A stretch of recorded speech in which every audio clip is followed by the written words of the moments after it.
A good bankruptcy attorney will sit down with someone who's looking at filing bankruptcy and take time to get familiar with their situation.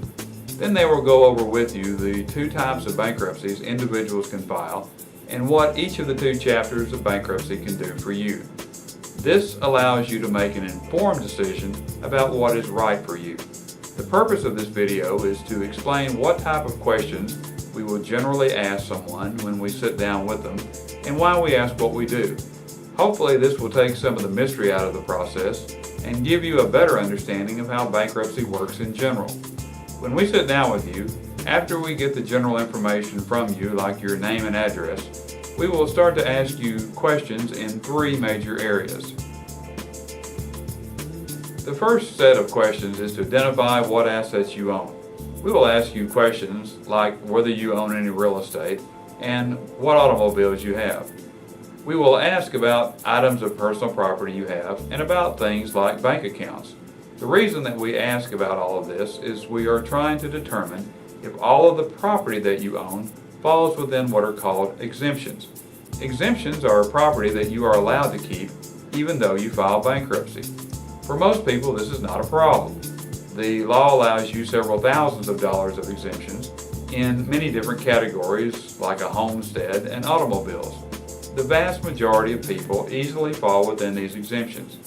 In Chapter 7, falling within the exemptions means you keep all of your property while discharging out most of your unsecured debts.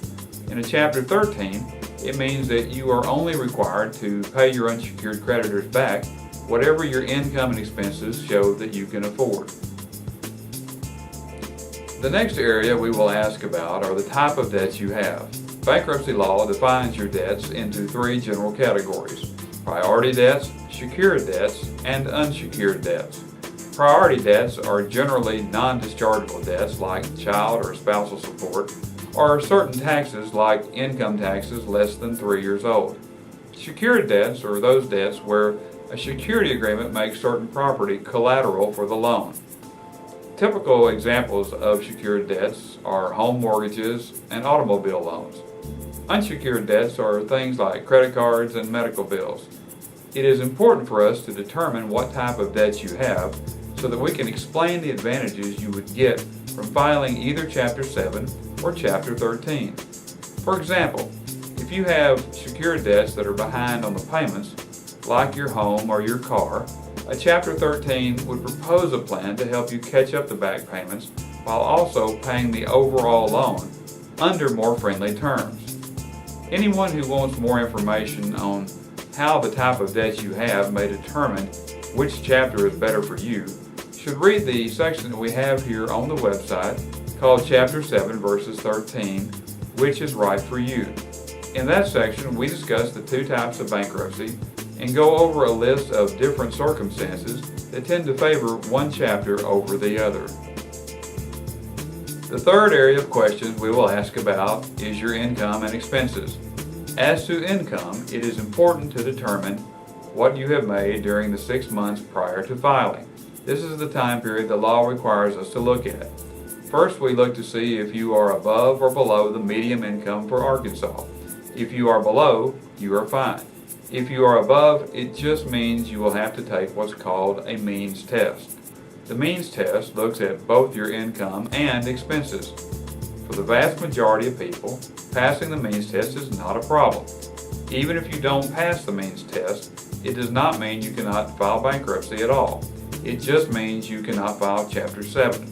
You can still file Chapter 13 as long as you pay your unsecured creditors whatever amount the means test shows you can afford to pay. Again, for most people, the means test is not a problem.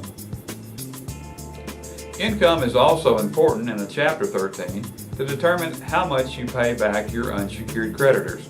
In general, the premise of a Chapter 13 is that you have to commit your disposable income to a Chapter 13 plan for a period of 3 to 5 years.